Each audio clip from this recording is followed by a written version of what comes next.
Vamos então começar a leitura analítica. A primeira etapa é composta por 4 passos. O primeiro deles consiste em nos perguntar qual é o tipo do livro ou artigo que eu tenho em minhas mãos. Pode parecer uma pergunta trivial, saber qual é a área de conhecimento de que trata o livro, porém, às vezes, uma obra de ficção ou um relato pessoal pode se tornar um livro sociológico, que trata da trajetória de uma pessoa ou de uma determinada população. O mesmo pode acontecer com filmes e podcasts. Por exemplo, a partir de um podcast, podemos ter um caso jurídico. É importante diferenciar os campos do conhecimento e ter clareza em qual campo do conhecimento você está, porque cada um deles tem uma forma distinta de produzir argumentos, justificativas, enfim, de produzir conhecimento. Os métodos e as regras empregados para resolver um problema jurídico, por exemplo, são diferentes das regras que utilizamos para um problema na área de economia. E saber em qual campo estamos cria uma expectativa de qual argumento iremos encontrar. O segundo passo consiste em conseguir expressar a unidade do livro em uma única frase. Isso, normalmente, especialmente quando a gente está num artigo, vai aparecer logo nas primeiras páginas do resumo.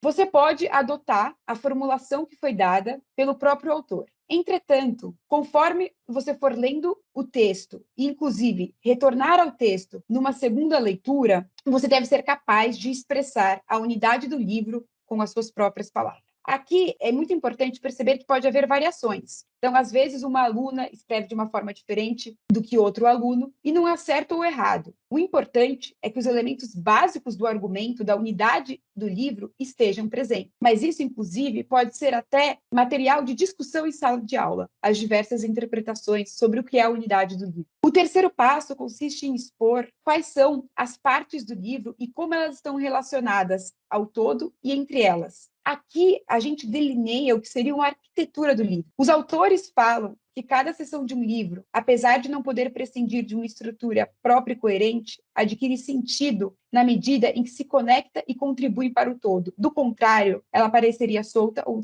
disfuncional. Assim, sempre que vocês estiverem lendo um artigo, se perguntem: comecei uma nova sessão. Esse é o título da sessão. Bom, como que esse título ou como que essa sessão contribui para a unidade? Novamente, quando a gente estiver lendo um artigo, que vai ser a experiência que a gente vai fazer em seguida, a gente vai ver que isso aparece logo no resumo. A gente pode tomar isso como verdade no primeiro momento, mas após uma leitura aprofundada, é fundamental que você, leitora, se aproprie das unidades do livro ou do artigo, inclusive percebendo nuances que nem o próprio autor ou autora tinha percebido. A parte mais importante também é que você não inclua nada que não foi trazido pelo próprio autor. Aqui não há espaço ainda para você trazer as suas ideias ou críticas. Por fim, a gente chega no quarto passo da primeira etapa da leitura analítica, que consiste em descobrir quais são os problemas que são tratados pelo autor, afinal. Quando a gente está lendo um livro das ciências sociais ou um livro de economia, é muito comum que seja apresentado para a gente uma hipótese ou um argumento. É importante que a gente seja capaz de saber qual pergunta está por trás desse argumento. Porque, num segundo momento, na segunda etapa da leitura analítica, a gente vai avaliar se essa pergunta foi respondida ou não.